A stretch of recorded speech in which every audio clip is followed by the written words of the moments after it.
Attendez, les Madrilènes, est-ce que vous reconnaissez ce logo? Quand vous le regardez comme ça, est-ce que ça vous rappelle quelque chose ou pas? Ça vous dit rien? Allez, je spoil. Albacete vs le Barça, les gars, en quart de finale de la Coupe du Roi. Et le Barça, en tant que grand frère, forcément, on doit vous venger. Ce qui s'est passé ce 14 janvier à 21h ne peut pas rester impuni. Surtout qu'on vient me dire à l'oreillette que vous avez perdu 3-2 face à une équipe de 2e division, qui en plus de ça n'avait même pas son 11 type et a préféré faire tourner, car selon eux, c'était pas un match important et le plus important pour eux, c'était de retrouver une meilleure place au classement étant donné qu'actuellement ils sont 14e. Et le pire dans tout ça, c'est que c'est réel vu que le match d'après, ils l'ont gagné 1-0. Genre, ils étaient vraiment focus sur le championnat. En fait, le manque de respect, il est total. En plus, c'était le premier match d'Arbeloa, etc. Et ne vous inquiétez pas les petits frères, ne soyez pas énervés. Nous les grands frères, on va gérer ça dans le bon. On va se déplacer chez eux là où vous avez perdu et derrière on va bien vous venger. Parce que vraiment ce qui s'est passé ce jour-là les gars, ça va... En fait, c'est terrible. Mis à part ça, voici également les autres tirages en Coupe du Roi. Deportivo Alavés Sociedad, Valence contre Bilbao et le Real Betis contre l'Atlético. À l'heure où je fais la vidéo, on sait pas encore quand auront lieu tous ces matchs, mais normalement ça devrait avoir lieu d'ici 2 semaines. On a eu le droit à quelques infos. Alors pour commencer, mauvaise nouvelle, Breaking Ferran Torres s'est blessé au 10 janvier à Anoeta. Tout porte à croire qu'il sera absent mercredi à Prague et pour le prochain match de championnat dimanche. J'espère qu'il sera de retour le plus rapidement possible parce qu'en vrai on compte sur lui. Et surtout j'espère de tout cœur qu'on va pas retomber dans cette sphère négative qu'on avait au début de saison où à chaque fois on avait des blessés. Pedri a terminé le match en souffrant de douleur et d'un gonflement important à la cheville suite au tacle de Soler. Heureusement, il n'est pas blessé et sera disponible pour le match contre Slavia Prague mercredi. Le tacle premier degré, il est archi choquant. Et le pire, c'est que Gil Manzano, au départ, quand il a vu l'action, il a mis carton jaune. Heureusement, la VAR a dû intervenir parce que là, c'était vraiment trop une dinguerie et derrière, ils ont mis carton rouge. Rafinha s'entraîne en gymnase, mais il sera présent mercredi pour le match contre le Slavia Prague. Tout comme la présence de Pedri, ça c'est une bonne nouvelle, car en plus de l'absence de Ferran Torres, on aurait également Lamine Yamal. Car je rappelle qu'il est suspendu suite au carton jaune qu'il avait pris contre Francfort. Nouvelle erreur du VAR lors du choix du cadre. Lors du premier contact de Koundé avec le ballon, Lamine Yamal a le pied totalement soutenu. Cependant, le VAR a choisi un cadre dans lequel le pied de Lamine Yamal ne correspond pas. En fait, ils disent nouvelle erreur, mais la réalité c'est que c'est même pas une erreur. Ils ont clairement fait exprès comme l'année dernière. Mais tranquille, de toute façon, moi je suis même plus choqué. Il y a juste à regarder l'arbitre et le mec qui était à la VAR. Un duo de psychopathes. Et pour finir, celle-là c'est la meilleure. Le Barça suit activement Alex Remiro. Son prix sera d'environ 10 millions cet été. Le gardien sait que Joan Garcia est le numéro 1, mais cela ne présente pas une ligne rouge. Il se sent capable d'être une bonne alternative. En fait, je comprends mieux pourquoi hier il a joué comme Neuer Prime. Parade à gauche, parade à droite. Le mec, genre, t'avais l'impression qu'il était inarrêtable. C'est tout simplement parce que le Barça le suit de près. J'ai capté. Bref, en tout cas, n'hésitez pas à me donner vos avis dans les commentaires, histoire de savoir ce que vous en pensez, et moi je lirai tout ça. Vous pensez que ça me fait rire? On va aligner l'équipe type contre eux. Oui, on va aligner l'équipe type. Pourquoi? Ils ont éliminé le Celta, ils ont éliminé le Real Madrid. Ensuite, là, c'est sur nous qu'ils veulent venir. Si on rigole un peu trop avec eux, ils vont nous avoir. Moi, je les connais, les gars. Là, c'est des parcours, là, je sais qu'ils vont aller loin sinon. Donc, moi, je vous le dis, hein, pour la sécurité, alignons l'équipe type. Moi, j'ai pas envie de prendre un pressing et sortir contre eux. Après, le Real Madrid, non. Un Real Madrid en crise qui est sorti, entre guillemets, ça peut se comprendre, même si, voilà, c'est chaud. Nous, on n'est pas en crise, on n'a rien, ils vont nous sortir. Non, les gars, non. Donc, compo probable, Rafinha, Lamine Yamal, Lewandowski, voilà.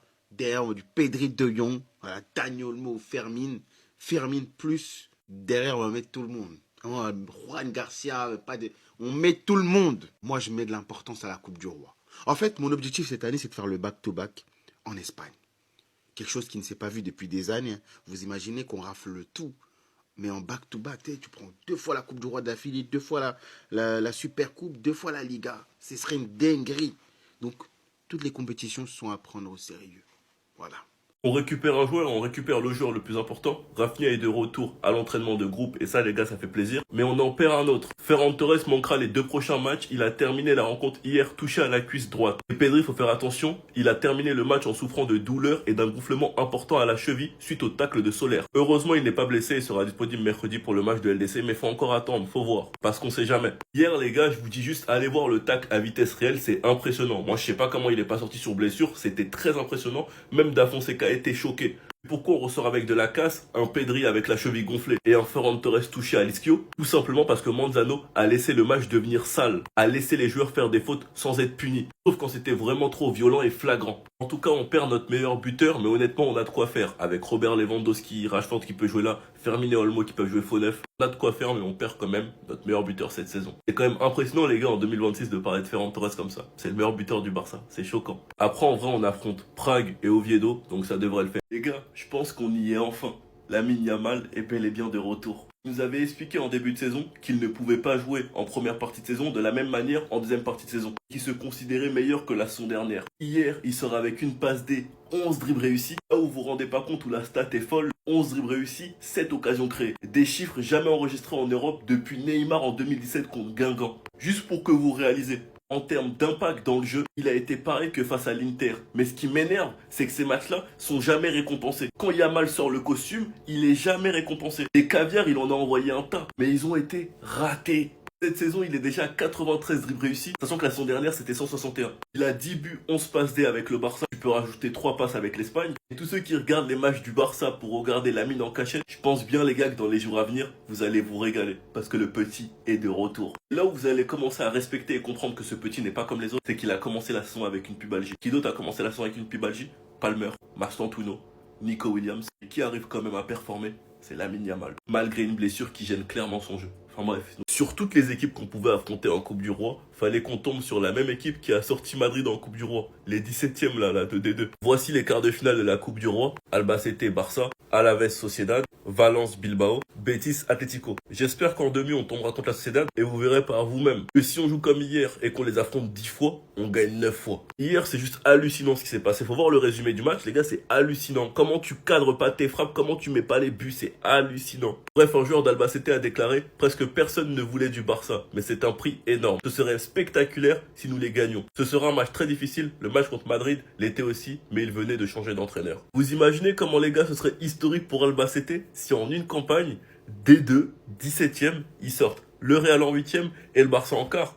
Non, franchement, là, faut les emmener en première division direct. Non, faut les faire sauter direct. En tout cas, ça va être assez drôle entre les Madrilènes qui attendent la défaite pour justifier la leur et nous qui voulions gagner pour leur dire voilà comment on bat une D2. Ça, c'est du divertissement gratuit. Et Madrid, je suis triste, vous avez fui un classico. Si vous étiez passé, on se serait affronté en quart. Sinon, vous les gars, vous en pensez quoi? Ramenez-vous sur la pensée, on s'ennuie.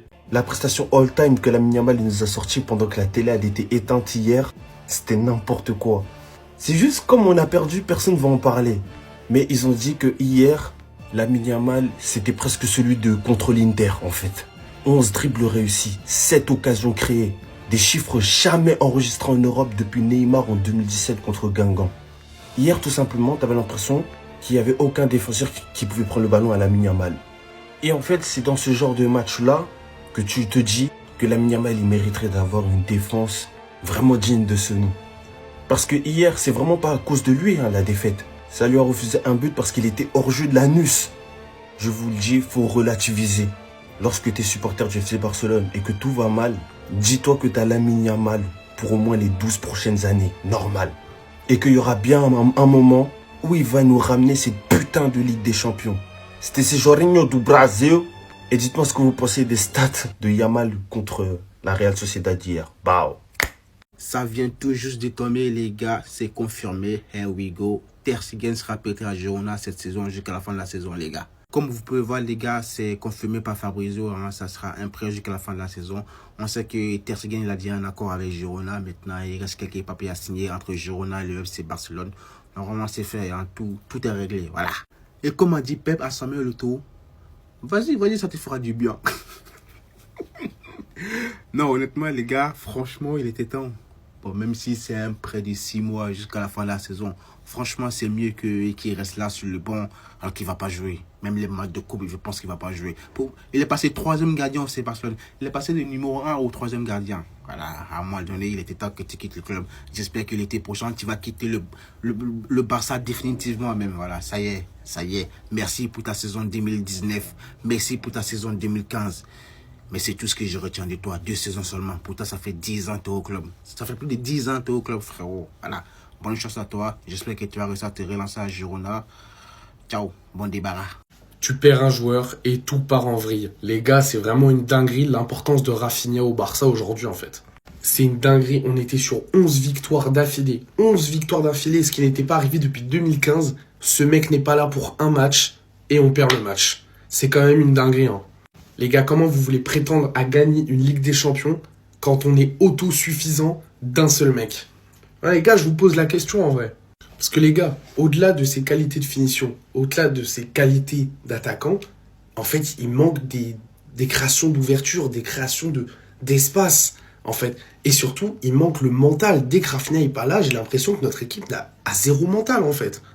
Mais les gars, c'est pour ça que je m'attaque à tous ceux qui disent que Rafinha est nul au foot. Parce que c'est faux. Parce que on va me dire, oui, t'aimes les qualités athlétiques, mais en vrai avec le ballon. Mais en fait, il n'y a pas que le ballon, en fait. C'est ça qu'il faut comprendre dans le football. Il n'y a pas que le ballon. Et Rafinha, c'est une définition très juste du football d'aujourd'hui, en fait. Pour moi, il est l'un de ceux qui incarnent le plus le football moderne. Et en fait, on le voit, dès qu'il n'est pas là, les gars, c'est catastrophique offensivement. Il faut le dire. Et alors oui, on va me dire, oui, mais Rashford, il a marqué hier. Mais Rashford, il n'a pas l'importance d'un Rafinha. Il n'a pas les mêmes qualités. Il va pas créer d'espace, il va pas percuter, il va pas revenir dans l'axe pour demander le ballon. Rafinha, Rashford, c'est un joueur de couloir. C'est un mec qui va pas faire plus que ça. Mais ça, faut le comprendre, les gars. Le tirage de la Copa a déjà eu lieu il y a quelques secondes. Devinez l'équipe que le FC Barcelone a tiré. Non pas le Real Madrid, mais Albacete. C'est hyper rare pour une équipe inférieure, une équipe semi-pro ou bref, de tomber à la fois sur le Real et Barcelone. C'est une dinguerie. Alors Flick, le match aura lieu entre le 4 et le 5 février de mémoire, si je me trompe pas. Donc chef, là, exceptionnellement, j'ai pas envie de conneries, Là, on parle de quart de finale, hein. Mais l'équipe type. J'en ai rien à faire, mais l'équipe type. Je veux prendre aucun risque. Nous sommes l'équipe qui avons bien rigolé devant le Real, tout ça. Je ne veux pas d'accident là-bas. Je ne veux pas. Là, on parle pas du Real Santander, là, qui sont premiers, qui cherchent à monter là, en Liga. Ils sont 17e et ils avaient fait tourner. Contre le Real. Donc là, on est le club avec le plus de Copa del Rey. Que ça se montre sur le terrain quand on va les affronter. Qu'on le montre quand ça va s'affronter. À la défaite d'hier qui passe un peu sous le tapis parce qu'il y a eu la CAN, la finale, l'arbitrage, tout ça. Hein. Koubarsi, toi, attends. Koubarsi, toi, là.